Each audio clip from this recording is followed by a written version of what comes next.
Welcome to Three Nice Things, the podcast that has decided we've been so mean to these movies, it's time to say three nice things. And you can find more about this show and others like it at our network's website, radiomeanwhile.com. Other shows on the network include Previously on X-Men, where we look back on X-Men comics, movies, shows, characters, and more. Radio 64, Video Game Music Remix Radio, and 90210, Here We Go, a 90210 rewatch podcast. Share your thoughts on this and upcoming movies by following us on Facebook or Twitter at Nice Things Pod, and please rate, subscribe, and share this show on Apple, Spotify, YouTube, wherever you get your podcasts. Today, we're talking about the 2003 film Bulletproof Monk. I'm Eric Mickles, known online as duskvstweak, and with me is sci-fi author and streamer Crystal Storm. Hello. And website designer. I'm not sure if I've ever mentioned while you've been on this show that you designed the Radio Meanwhile Network website. I did. It was awesome. Yeah. It's a fun project to work on. And also with us is Steve Van Valkenburg. Hey there. Steve, did I pronounce your last name right? I think in all the times I've known you, I've never really said your name out loud. Yeah, no, you got it. Okay. You're good. A lot of people don't, so props to you. Adapted from the graphic novel of the same name, Bulletproof Monk had a budget of $52 million. What? In 2003. I didn't do the, I should start doing the math, but I feel like 2003 isn't so far gone that would equal like $100 million in today's dollars. But still. That's still too much. 52 million, yeah. It's just too much. And upon release, it earned a total of $37 million worldwide.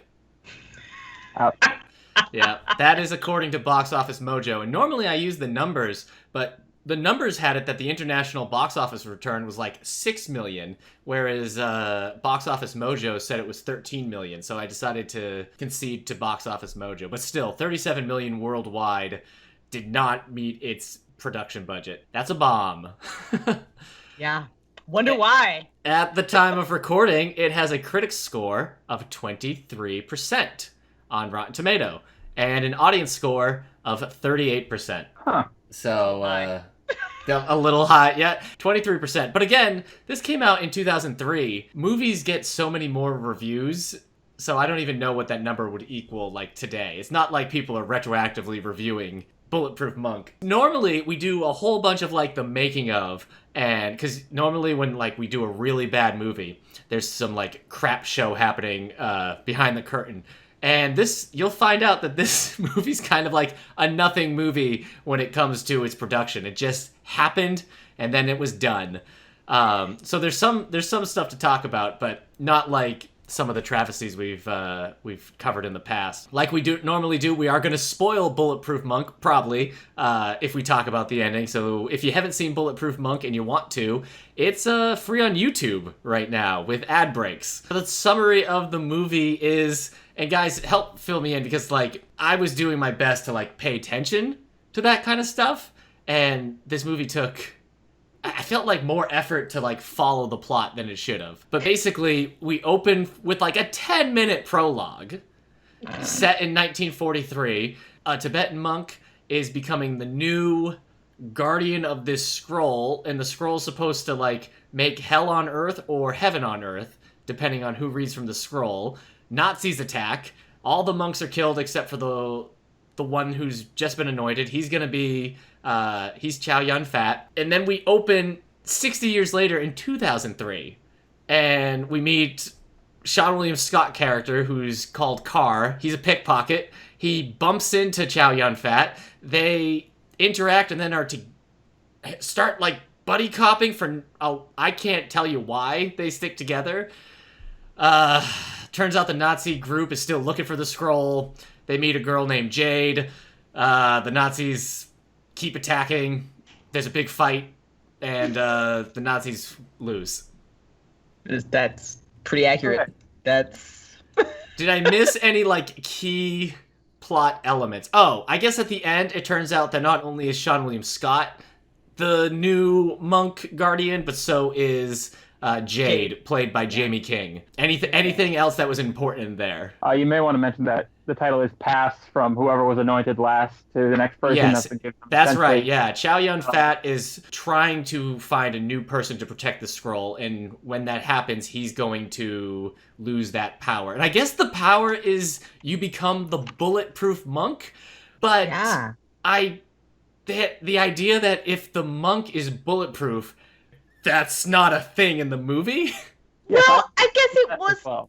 kind of a thing because of what happened to Jade at the end. Right. Okay. But like, you'd think if you called it Bulletproof Monk, there'd be a lot more like bulletproofing action. I was the action was I was expecting a lot more bulletproof stuff. Yeah. Like those scenes where like he's running from the helicopter. I'm just like, you're bulletproof. Why do you even care? That's what I was anticipating, and that's not quite what I received. No. Yeah.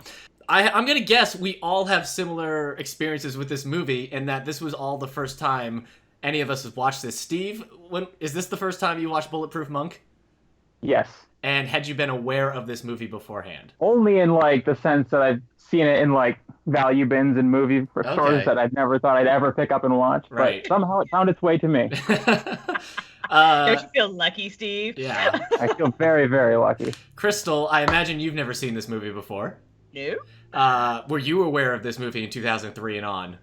I feel like I knew that such a movie existed, but that's about it. Okay. Yeah. I've never read the comic. I tried looking for it on Comixology. I couldn't find it. I think it's only like 3 issues. I wanted to read it, but couldn't find it. Apparently, it's supposed to be like a mixing of like what the basic concept of what we saw in this, but also a little bit of noir. So I feel like maybe that could be cool, but it's not what translated here. This is the first time I've ever watched it as well. But when I saw the trailers for this back in like 2002 or 2003, whenever, because it came out in early 2003, I wanted to see it. I was like kind of excited to see it because like this was like the time where I was in my teens, I was working now, and I had the money to just go see a movie whenever I wanted. So like quality control was not important to me when I was in 2003. I would just go see anything, and even if it wasn't that good, I might see it more than once because I was like, let's go to the movies. We're young, we're hip, we're gonna live forever. But never happened. I don't know why. Maybe I saw something else. Maybe I wasn't working in April of 2003, and so like it was that summer that like my job became full-time. I don't know. It just didn't happen, and I never caught up. Like I never went to Blockbuster and rented it. I think I saw all the reviews were bad, and so I was like, oh, I guess we should skip it. Just never got to it until now. So 16-year-old Eric, you did it. You finally you finally watched Bulletproof Monk. All right, some quick facts about this movie. We do have some actors who dodged the bullet, though you wouldn't have to because you're bulletproof. Monk. Oh God, no. Just no. So also, this is all coming from the IMDb trivia page, but there is, if you get the DVD, probably on the Blu-ray too, but the DVD had like 2 audio commentaries and some behind-the-scenes stuff. This was some discussion on it, but Heath Ledger turned down the role of Carr, which was probably a good call for him. I don't know. I don't think he could have elevated the movie. Jessica Alba and Michelle Rodriguez were also possibly considered for the role of Jade. Wow. Yeah, this is prior to Fantastic Four for Jessica Alba, so what is she coming off of? Like Dark Angel? Yes. That's all I can think of. Yeah, and then Michelle Rodriguez would have been like newly anointed with the Fast and Furious, the first movie, really. Yeah. Maybe SWAT? Was she in SWAT? Was that then? Was she in SWAT? I think she was in SWAT. Yeah. They said they were considered, but I don't know if they had to like turn it down or anything. It went to Jamie King instead. There's an alternative ending that brings back the character Mr. Funktastic to help our heroes fight at the end. And the fight is in the underground instead of the top of the building like it was in the movie. So depending on how much you liked Mr. Funktastic, oh God, you could have had a different ending. Fantastic. Paul Hunter, the director of this film, he mainly directed music videos and like lots of them. He had directed lots of music videos. Some of these camera angles now make a lot of sense. Mm-hmm. Yep, you're saying that really clicks. Well, this was his first film, and apparently, like, I couldn't find another movie after this, so I think he just went back to music videos. I feel like that was probably a good call. Yeah. And I think this needs to be mentioned in case you didn't realize it. This movie is less than 2 hours. Really? I wouldn't have bet on that. Nope, it's less than 2 hours. After I read that again, I was like, it wasn't it? It's only like an hour and 40 minutes. It was the longest hour and 40 minutes of my life. At one point, I even picked up the remote and I'm like, I'm just going to fast forward. I'm just going to fast forward through a little bit of it because I just can't. I can't anymore. I didn't, though. I didn't. It was like I had like 40 minutes left. And my head was like, no, we can do it. I paused when the prologue finally ended. I was like, that was 10 minutes. So again, this came out April 16th. 2003. And there's a pretty fun review. It came from Slate magazine. I'm not gonna, so it's David Eldestein of Slate, and basically he describes it as Crouching Tiger, Hidden Dragon for the American Pie audience. You know what? I learned a lot about other movies while doing this. Apparently, Dude, Where's My Car is considered a bad movie, but I always thought it was funny. I thought that was a funny movie. Yeah. I could see how it could be considered like a bad movie and be like kind of one of those kind of just culty things. Yeah, it's not. All right, enough of that. It's time to say our 3 nice things. Oh boy.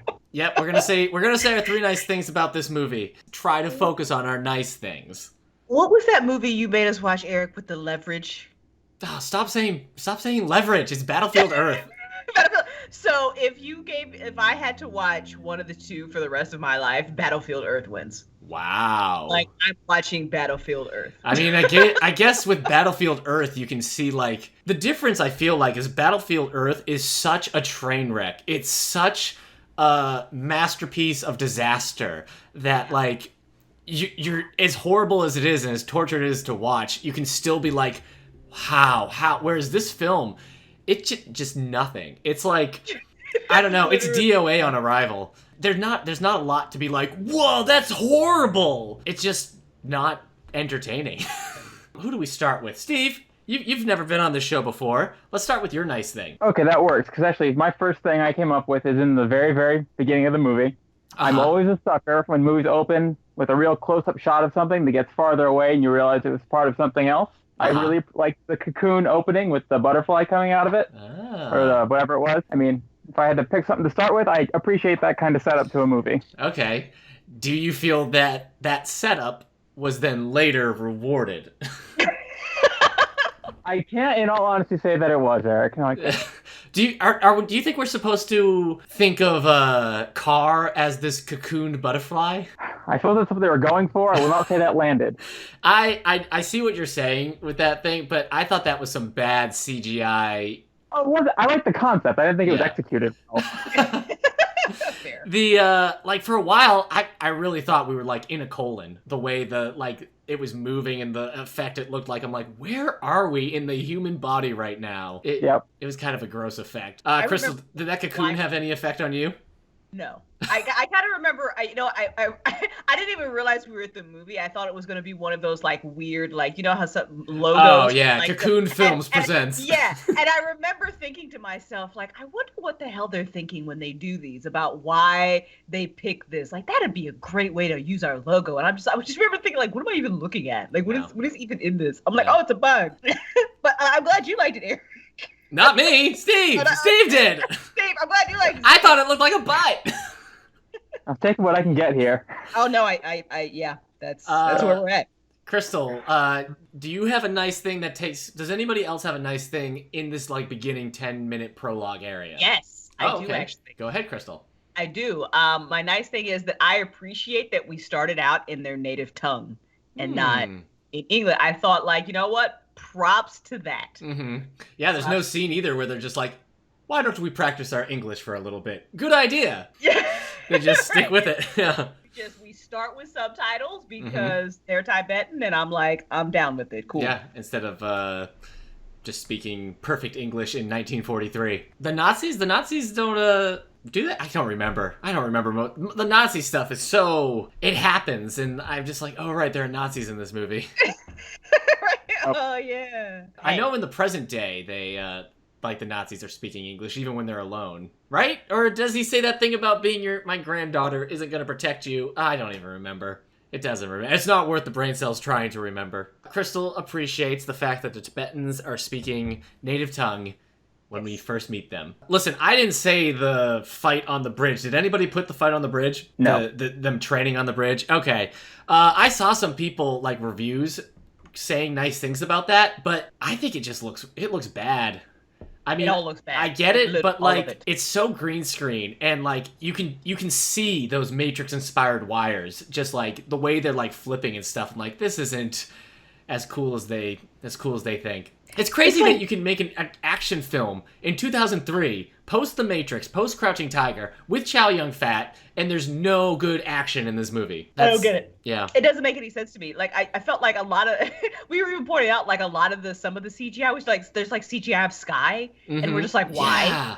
Why is the sky CGI? At the end of the movie, when they're like fighting on that platform, all the cars and the road below are CGI. I'm like, why do you need to CGI cars on a road? Just $52 million. Nobody where did you shoot this?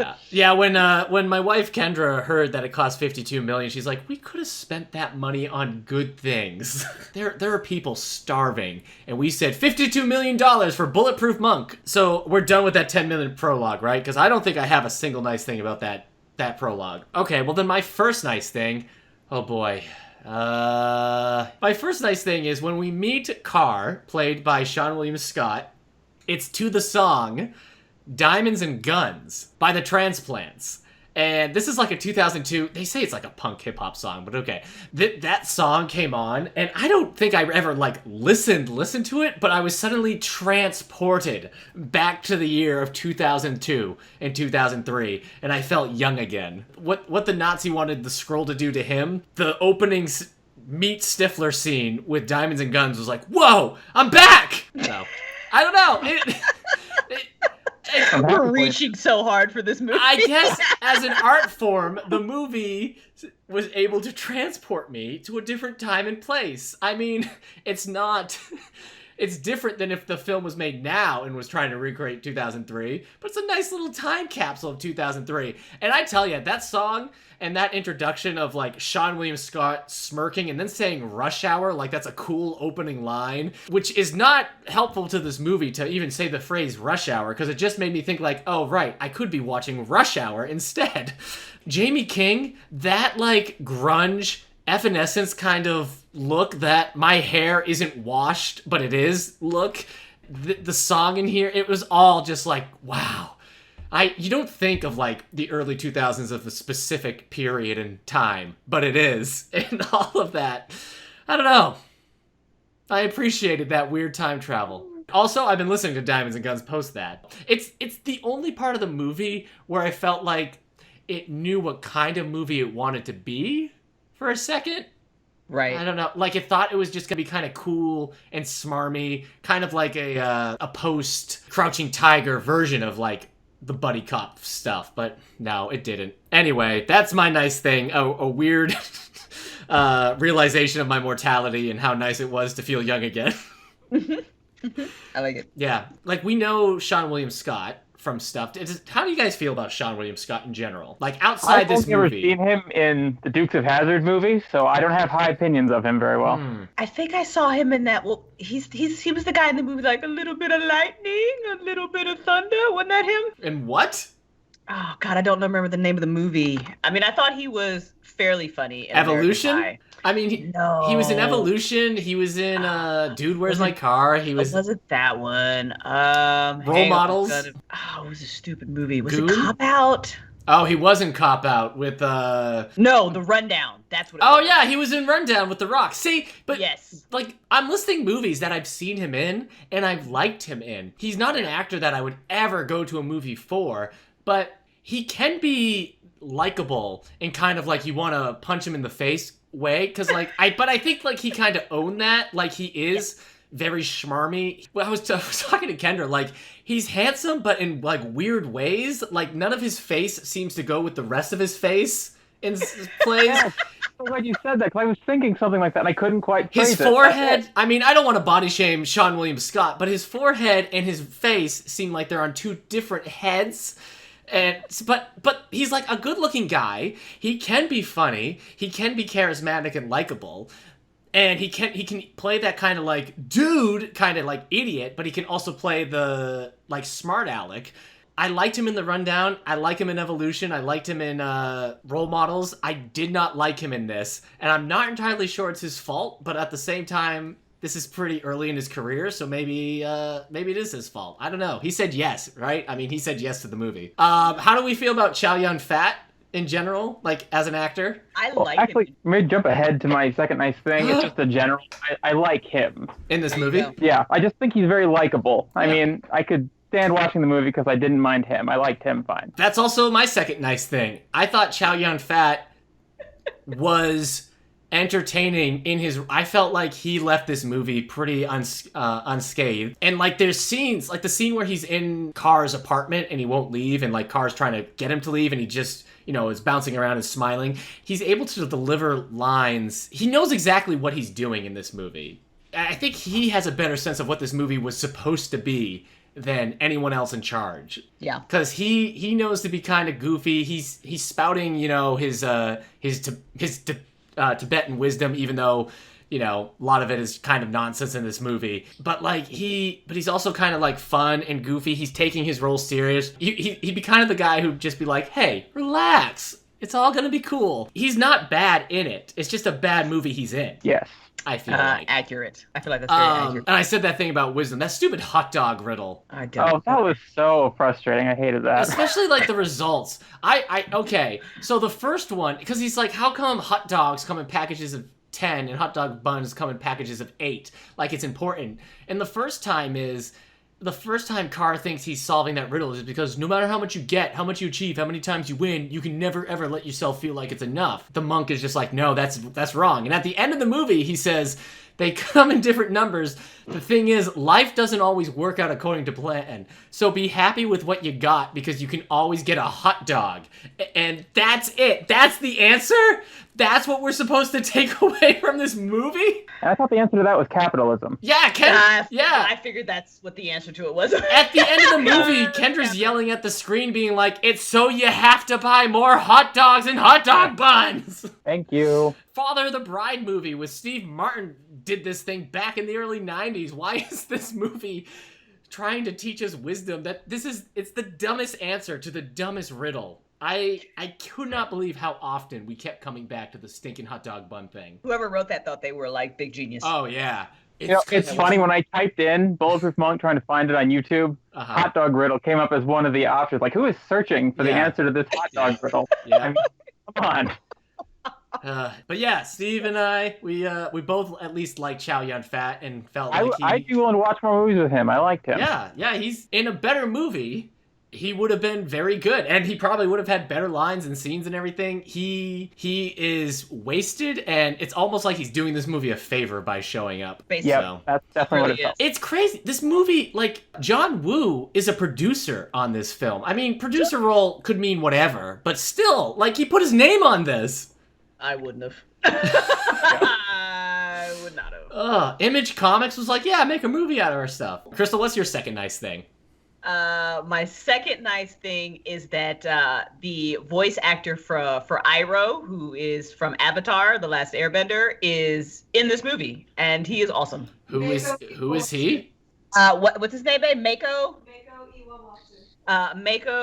Iwamatsu. Plays Mr. Kojima. Is Yes. that the guy who owns the movie theater? That's the guy who owns the movie theater, and he's also that's the voice cool. I didn't actor realize of that. Iroh. Yeah, so I just love listening to him talk. Did you like his character in this movie? I mean, his character was whatever. I like Crystal! Hey, if you can like that character, I like that this particular actor was in this movie. Okay. I guess I did, yes, talk about how it made me feel like I was Uh-huh. 15 again, so. Yeah, exactly. So Suddenly, I like that he wait. was in- Did I say 15? No, 16. I turned 16 in 2002. Oh man, I didn't even feel as young as I thought I did. This movie only made me feel like 16 or 17. I wasn't likable then. Ugh. Avatar: The Last. Have you not seen Avatar: The Last Airbender? Dust? Like, as a total nerd, that you were like, really? He plays Iroh. For more information on how little of Avatar: The Last Airbender I've seen and what I think of Avatar: The Last Airbender the movie, check out our Last Airbender episode of 3 Nice Things.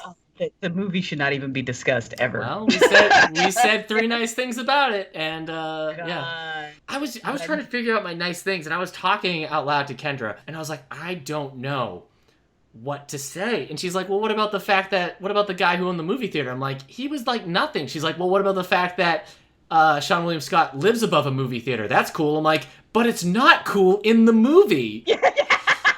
Like, you would think living above a movie theater could be kind of fun and cool. Not the way this movie is. And then, like, the movie theater, he, like, learns any of the kung fu and combat he knows because he's been watching these old 70s kung fu films for free. That's it's just exactly how it works. You just watch a kung fu movie. Let's talk about Mr. Funktastic. Is anybody's nice thing about Mr. Funktastic? When we meet him, there's so much. I don't understand why Carr and the monk, why they're paired up, because they're both trying to save a girl who got knocked down in the subway. We know Carr's a good guy because he jumps down to help too. Then they're like talking at the end, and then they split up, and then the monk keeps following him, and then Sean William Scott keeps following the monk, but there's never any like reason they would stick together outside. Like, the monk is kind of like, oh, maybe he's the prophecy, but like, it's very strange how they like, I don't understand why Sean William Scott's character is doing anything that he's doing in this movie. I never get that he has motivation. Anyway, this is all to say, the fight scene against Mr. Funktastic's people where Sean William Scott is holding that pipe is the slowest combat I've ever seen. Yeah. Where he has that pipe and he's just like, hi-ya! And you! Does anybody else want to talk about the fight scenes in these movies? Nope. Come on! I mean, I will say, I will say my third nice thing is when I had a genuine moment of laughter when he is trying to get up into the window and he just runs into the door. That is comic timing there was perfect. Nailed it. I think that was the only point in the movie where I genuinely laughed and was not just laughing because otherwise I would just be screaming because this is terrible. Crystal, you stole my third nice thing. Yeah. Was that, like, for a brief moment, in the same way that Chow Yun-fat seems to know what kind of movie it should be, that scene of him trying to run up the wall multiple times and failing felt like the movie it wanted to be, like an action comedy. And, like, it wanted to be fun. Like, yeah, because he doesn't just fail once. He fails a couple of times. It has that kind of, like, come on, you can do it. I felt like that, the comedy of it could have gone on longer. Maybe just because it felt like such a sweet relief to see anything remotely akin to humor. Yeah. It's just like, no, stop. Try using a pole vault. just keep failing at this so I can laugh at you. No. You know what? I feel like some of the fight scenes would have been better if they hadn't gone for the ridiculous effects that they were trying to go for. Like, I remember thinking in the end that I was like, might have semi-enjoyed the last, like, the fight between the main character and the Nazi a little bit more, if I had been so fatigued by the movie. But I'm like, I found myself for at least like a good couple of seconds, like, all right, I'm into it. Like, I'm like invest. Like, it's a cool fight scene. And then he'd do like something like one of those ridiculous effects, and I'd immediately be pulled out of like that deal. And then the Nazi has like force powers and is just throwing them around. It's such a strange appearance. Like when Sean William Scott does like a jump that seems like he's leaping from miles away, and then the Nazi guy is able to just like catch him using the force and throws him back. I'm like, what movie has this become? So strange. And then they have that big fight out on the thing. I'm like, all of a sudden that Nazi doesn't have powers anymore because he falls. Like, if you can grab somebody using your mind, can you not stop yourself from falling to your death? Yeah. I guess you can't. Man, yeah. Well, he didn't fall to his death, remember? He survived. Oh, that's right. He fell and hit the power lines, and we got a slow-mo effect of him hitting the... Man, yeah, you can tell a bad movie by its use of slow motion, of what it's trying to hide. But I wonder if this comes from Paul Hunter's music video background. The close-ups in this movie are too close. Every close-up shot feels like it's way too up into their faces. It goes beyond being a close-up. They're all like too close and awkwardly shot. I never know where I'm supposed to be looking. And like, there is some ugly cinematography in this. Just like the sky that we see sometimes with the cloud. I'm like, that's just a boring, gross-looking sky right now. It's just... Steve, what's your third nice thing? Crystal jumped ahead so she didn't have to say any more nice things. We kind of passed it, and it's really not anything to do with the movie. It's just a personal, like, catering to my own anxiety. But when they found his landlord after the Nazis had killed him, the fridge was ajar after the apartment had been ransacked, and he closed the fridge as he was walking by to find the body, and it made me feel better not leaving the fridge open. That. I love this one. So the death of Mr. Kojima did nothing for you, but him closing the fridge was like, that's good. Smart thinking ahead. I would have thought about that fridge hanging open the rest of the movie, so thank you, Chow Yun-fat. Thank you very much. It was Chow Yun-fat who closed it? I didn't see this happen. Okay. They strangled Kyle ran him. to the landlord, and then Chow Yun-fat just closes the fridge. Yeah, they strangled him. They strangled the landlord with a telephone wire. And then like when she does it, the Nina is the evil Nazi lady. She has that. Yep.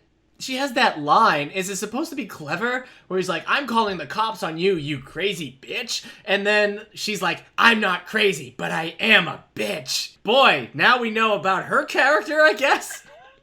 How defined. She's not crazy, guys, but like somebody wrote that and was like, "Oh, 8 years of film school have finally paid off." Was anybody else taken aback by the weirdly like sexual turn it took when she was looking at his like tattoos? I was so uncomfortable all of a sudden. That I'm like, was what so just weird. happened? Yeah. How far do those tattoos go? So Yeah. awkward. Yeah. It It was suddenly so did get so very strange. sexy when he's shirtless up there and they're going. She is into those tattoos. It wasn't weird. even sexy. I was just like, this is just gross. What Yeah. is even Yep. happening? How do you guys feel? My third nice thing isn't about her, so I just want to know, how do you guys feel about Jamie King, aka Jade, aka Bad Girl? I spent the whole movie thinking she looked familiar, and I couldn't figure out why. So I checked her IMDb page afterwards, and she's Goldie in Sin City. Yeah, so I knew she's she looked Goldie familiar, and but I couldn't figure her out twin why. sister in Sin City. She leaves no impression on me in general. She is as early 2000s as it gets when it comes to like Yep. an actress. I mean, I didn't dislike her. I felt like they needed a hot chick, so here. Yes, I guess that's kind of what I felt like. I don't know how you guys feel about the grunge look, but I do not think it aged well. It's nothing for me, I'm afraid. Yeah. And then they have her and Sean William Scott have that like wrestle match where they keep ending up in like very sexual positions, but neither one of them are like commenting on it. So we, the audience, are just supposed to go like, "Oh, I guess this is sexy." Maybe it's so strange. And then they're just kissing at the end because they're like they fell in. Oh, that kiss Jamie King does with Mr. Funktastic at that Subway party. Oh, God. So it was forgotten about that. just I so didn't need much the memory tongue, about and I turned away. I almost passed out. It was so gross. Because like Mr. Funktastic is just so gross himself, and then just to do that I was like, why would anybody do this with Mr. Funktastic? And, at the end when Sean William Scott is kissing her, I'm like, yeah, but she just kissed Mr. Funktastic, Sean. There's no coming back from that. I do appreciate this is a bonus nice thing. I appreciate the ending did not include Mr. Funktastic like they originally intended. Thank God. That is a bonus nice thing. My third nice thing is it was the wall. Oh, right. What was even his purpose in this movie? Okay, that scene with the prophecy, got it. Okay, they had to be right. I was just So now Sean William Scott and Jamie King are both the Bulletproof Monk, and they both know different parts of the scroll, and so now they protect it, and Chow Yun-fat is old now, and he gets to go have a vacation and stuff about hot dogs, and then the movie ends, and that's where we're left in 2003. I'm gonna go watch The Old Guard again to make myself feel better. I need a new movie to be stuck. It's crazy that this movie can have a scene where Chow Yun-fat jumps onto a car, dual-wielding pistols, and it's terrible. just empty. I guess it was kind of because he 100% can pull something like that off.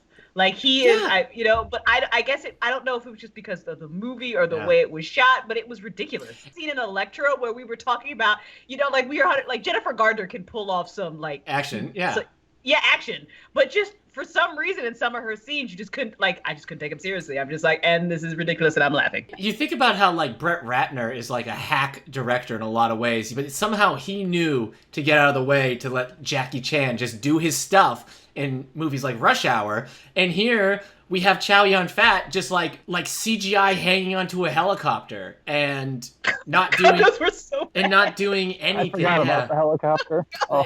Yeah. I guess those are our three nice things. We kind of cruised through them, and I'm not entirely sure all of them are genuine or applicable, but we're just gonna move on Because the next question is, Steve, will you ever watch this movie again? I think it's going to be a hard pass. You didn't like it at all. Never watch this movie again. It was just such a nothing movie. I mean, Crystal, same question. Would you ever turn on Bulletproof Monk again? Never. Never, ever. You'd have to pay me to watch this movie. As you said, you would watch Battlefield Earth before you watched this again. Yes. You would watch John Travolta go, "You don't have any leverage!" God. For another 2 hours over watching Bulletproof Monk. Yes, I would. Over Sean William Scott going like, "It's rush hour." Oh. I also will never watch this movie again. I can't imagine the world I'm in where I go to a friend's house and they're watching Bulletproof Monk. I would sit down and join them, but I can't imagine the world where that's in because I've now lived 17 years without that event happening. So I can't imagine this starts a new life for me where my friend's on his couch like, "Hey, it's only 20 more minutes. Finish the movie with me." I would, but I'm never turning this on again. And I have to say, I always knew it was supposed to be bad, but I'm still a little disappointed because of how interested I was in this movie when I was younger. I think it felt like unfinished business for me. Like, I gotta watch Bulletproof Monk sometime. And unfortunately, its reputation of being a not good movie was very accurate. And so it doesn't have like enough cheese to keep it going. It doesn't have enough jokes to be considered a comedy or enough it's just so confused and so bland. The direction and cinematography is just not there. So like Steve said, it's a nothing film. It might as well not exist. It feels like the type of film that you'd make if you were like in director's school and it's like your first one, not a film that should have been given $52 million. That's ridiculous how much it costs to make. Yeah. for Mr. Fantastic. Like where did this $52 million go? And Mr. Fantastic's like underground subway car base? Did it go into like maybe the attack helicopter? Like I don't like where did this money go? Because there's no real action scenes. I mean, there's no hand-to-hand combat. It's not a kung fu movie if that's what it was trying to do. It's not a noir like the comic. It's often labeled as an action superhero film. It certainly doesn't feel like that. It doesn't make me want to read the comic. It's just, Anyway. Maybe you should read the comic. Maybe the comic is just better. Maybe. You should. Well, anyway, thanks to my guests for watching this movie with me. Yeah. Nope. Crystal, where can people find you when you're not being driven mad by Battlefield Earth and Bulletproof Monk? Being filled with rage because I made you rewatch Alien I'm Resurrection. Start watching trailers now. Oh God, that was rage inducing. People can find me at just go to my website crystalsimagination.com. You will find all the things, and I will be streaming some Last of Us Part 2 Tuesdays and Thursdays, and then I'm playing D&D like a complete nerd on Fridays over on my Twitch channel. You've been streaming those. Yeah. Dusk and a Numenera game next month. That's true. Would be awesome. You can run a Bulletproof Monk game, maybe. No, we can all be Bulletproof Monks, and we can have the powers of the Bulletproof Monk. We're not doing that, Dustin. You know how the monk is sometimes bulletproof in this film. And not needle-proof, apparently. Well, as I said, I'm duskvstweak everywhere online, and apart from other shows on the Radio Meanwhile Network, I'm the co-host of the podcast The All the Books Show, of which Steve has been on before. In the spirit of Three Nice Things, which episode of All the Books Show were you driven maybe the craziest by something that was bad? Would you say it was the James Patterson episode that drove you almost crazy? I still have, the shakes from that episode on occasion. All right. Well, if you want to see Steve recovering like we do in this podcast, go find the All the Books episode where we talk about James Patterson, and we all read his book shot, The Hunted. Thank you to Prophetic Music for our theme song. Join us in upcoming episodes as we say more nice things about bad movies. Again, you can find more about the show notes we're at our network's website, radiomeanwhile.com, and please follow us on Facebook or Twitter at Nice Things Pod. Please rate, subscribe, and share the show on iTunes, Spotify, YouTube, wherever you get your podcasts. See you next episode. Bulletproof Monk is free on YouTube. With ads!